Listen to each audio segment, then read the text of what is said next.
gotta focus on yourself, on your faith, on your dreams, on your mind, on your health, yeah. You gotta work, never tell, keep your head down, find what you love and excel, yeah.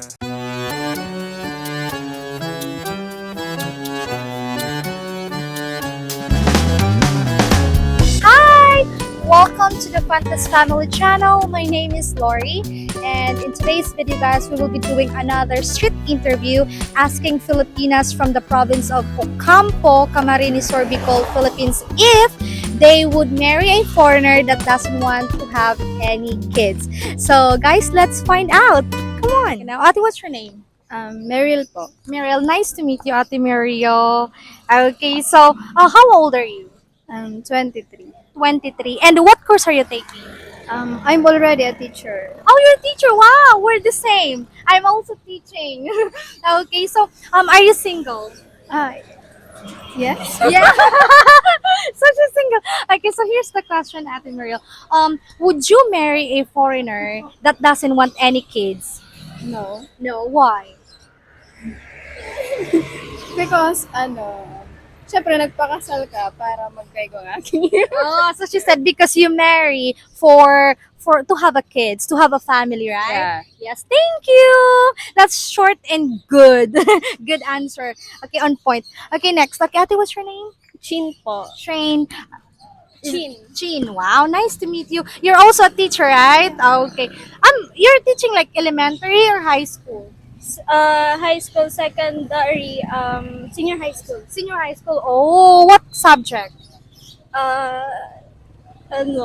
PE. Wow, you must be very good. Okay, so are you single, Ate Chin? Just like Ate Morel.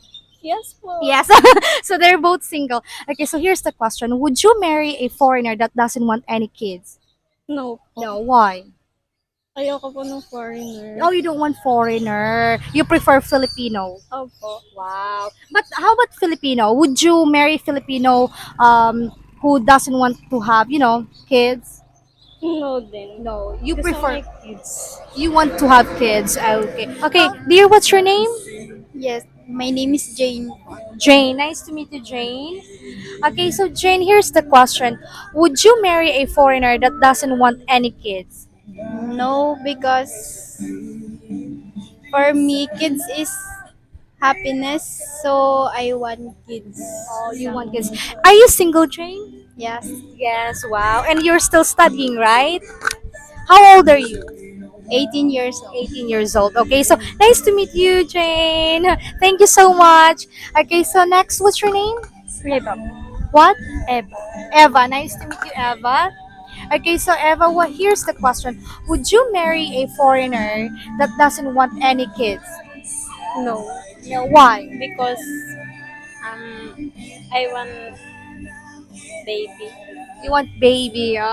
You want baby in the future, not now. Not now. So no. Oh no. So you're both classmates, right? Yes. Wow. And you're friends, right? Yes. Okay. Are you single? Yes. You are. Okay. Okay. So what's your name? I am Mary Joy. Mary Joy. Nice to meet you. Are you single, Mary Joy? Actually, I have a boyfriend. You have a boyfriend. Okay. So what course are you taking? Gus. Gus. What is that? General Academic Strand. Wow. And how old are you?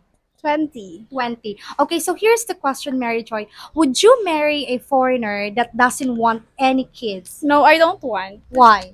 Because I want a baby in the future. Oh, you I want a child. Yes, I think everyone Because wants having a child is happy.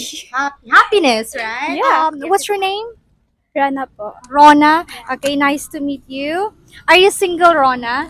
No po. No, you're not. Okay, so here's the question, Rona. You're still studying, right? Yes. Yes. Okay. So the question is, would you marry a foreigner that doesn't want any kids? No, ma'am. No. Why? Because I prefer having a children in the future. That's Thank you. Thank you so much. Hold on, Rona. Thank you. Thank you so much for having this interview with us.